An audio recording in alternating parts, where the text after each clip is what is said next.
देश विश्व गुरु बनने की राह पर निकल पड़ा है। 2047 का लक्ष्य भी बाकायदा तय कर दिया गया है, सेट कर दिया गया है कि देश विकसित हो जाएगा, लेकिन चुनौतियां भी हैं। और महिलाओं की बात की है प्रधानमंत्री मोदी ने, और युवाओं की भी, और आप दोनों को रिप्रेजेंट करती हैं। आप कैसे देखती हैं आज जिस जगह हम खड़े हैं और जो लक्ष्य साध रहे हैं, या जिनको हम सपने की तरह संजो रहे हैं? जैसे हमने फैज की बात से शुरू करे थे, और भी राहतें हैं, और वस्ल की राहत के सिवा वस्ल क्या है, हमें बताया जा रहा है कि आप मिलेंगे अपने आइडियाज से, विश्व गुरु बन जाएंगे, बड़ी बड़ी चीजें होंगी, और ये हमें एक आइडिया दिखाया जा रहा है कि आप इस आइडिया को, you will meet that idea. लेकिन ये सब चीजें जो हैं, ये हमें रियलिटी से ग्राउंड में भी हमें रखना चाहिए। रियलिटी को we should not leave it.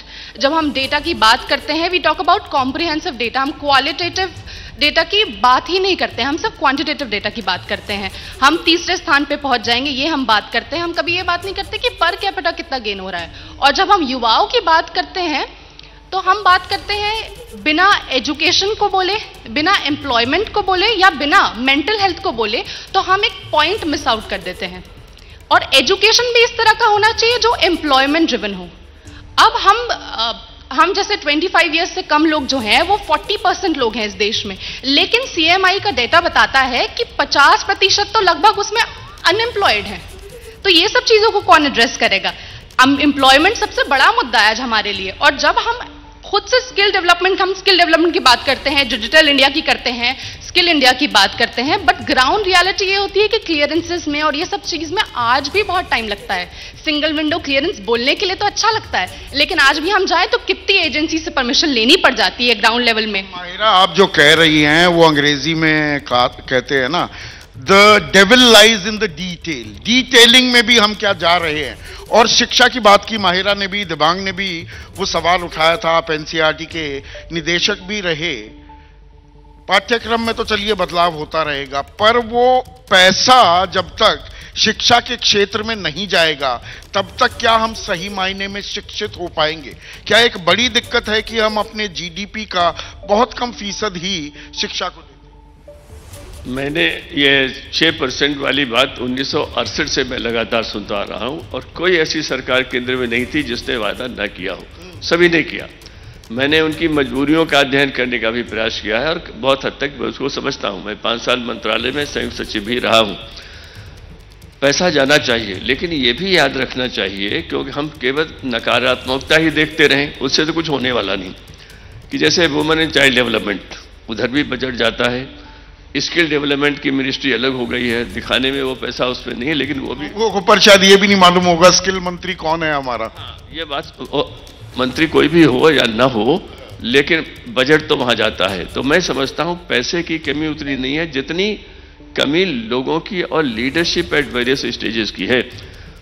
मेरा एक विचार है जो बार बार मैं दोहराता हूं कि भारत के समेकित विकास का रास्ता गांव के सरकारी प्राइमरी स्कूल के दरवाजे से निकलता है, और अगर ये हो जाए तो इस देश की शक्ल बदल जाएगी। और ये लगातार मैं कहता हूं कि प्राइमरी स्कूल को ध्यान दीजिए, उससे हायर एजुकेशन, इनोवेशन, रिसर्च सब बढ़ जाएगा। मुझे 2 शब्द बहुत अच्छे लगते हैं, गुरुदेव रविन्द्रनाथ टैगोर के हैं, कि जब कोई बच्चा पैदा होता है तो ईश्वर उसे 2 वरदान देता है, power of ideas and power of imagination. इसको बढ़ाने का काम कहां से शुरू होता है? प्राइमरी स्कूल से होता है। प्राइमरी स्कूल बेसिक बुनियाद जो है हमारी। आप भी गांव देहात से आते हैं जनरल मोर, ये भारत की एक बड़ी दिक्कत है। हम अपने देश की जब बात करते हैं, हम 2 हिस्सों में बटे हुए हैं, एक भारत है, एक इंडिया है। गांव देहात वो कहीं अधर में ही लटका हुआ है, और इंडिया जगमगा रहा है। हमें ये भी एड्रेस करने की जरूरत है। संदीप, बिल्कुल। जब मैं गांव से आया हूं, गांव में पढ़ा हुआ हूं, और मैं देखता हूं गांव काफ़ी हमने पीछे छोड़ दिया। महात्मा गांधी जी गांव की बात करते थे, छुआछूत की बात करते थे, गांव की जो प्रॉब्लम्स है, गांव को स्वच्छ बनाने की बात करते थे। लेकिन कहीं ना कहीं गांव के जोड़ जाके देख लो, प्राइमरी स्कूल की इन्होंने बात की, कुछ मतलब तालाब जो लोग ना सारे के सारे जो है काले पानी के हो गए हैं, जिनमें गाय भैंसे बहुत ही अच्छे से रखते थे। और कहीं ना कहीं अभी शुरुआत मेरे गांव से बात से स्टार्ट हुई है, जहां एक महापंचायत कुछ दिन पहले उन्होंने कहा यार ये धर्म की राजनीति बंद करो, हमें रास्ता दिखाओ आगे काम कैसे करना है। और देश को और युवाओं को व्हाट्सएप यूनिवर्सिटी से निकल के सच में कर्मठ बनना है, काम करना है देश के लिए। और काम कैसे होगा? 5 साल आपने इलेक्शन जीत लिया, आप कृपया करके काम करो। अभी ये रोज की ऑप्टिक्स, रोज की जिंगोइज्म, रेटोरिक और ये इस तरीके से एक माहौल सा जो है ना, युवाओं को चाहिए एक कंस्ट्रक्टिव फील्ड चाहिए और काम करने की एक जगह चाहिए, लेवल प्लेइंग फील्ड। जहां तो युवाओं की जो शक्ति है, युवा शक्ति की बात करते हैं, उसको चैनलाइज करने की भी जरूरत है। व्हाट्सएप यूनिवर्सिटी के चक्कर में ना फंसो और ये मजहब की सियासी दुकानदारी चलती आई है, हमने विभाजन भी झेला है, तो इससे दूर रहो, लक्ष्य प्राप्ति की तरफ ध्यान दो। और भारत ने भी अपना लक्ष्य साध लिया है। पत्रकारिता कोई इमोशन नहीं है, ना अपना कोई ज्ञान देना है और ना कोई विचार थोपना है। पत्रकारिता क्या है? पत्रकारिता का मतलब है सही जानकारी इकट्ठा करना और तथ्य बताना। पत्रकारिता आज जितने महत्वपूर्ण दौर में है, शायद पहले नहीं थी। इस दौर से निकलने के लिए सिर्फ सच दिखाने की जरूरत है, वो सच जो आपके हित को आगे रखे। इसलिए अब रात 9 बजे प्राइम टाइम नहीं होगा, ये आपका टाइम है। जगविंदर पटियाल के साथ देखिए पब्लिक इंटरेस्ट, सोमवार से शुक्रवार रात 9 बजे सिर्फ एबीपी न्यूज पर। एबीपी न्यूज आपको रखे आगे।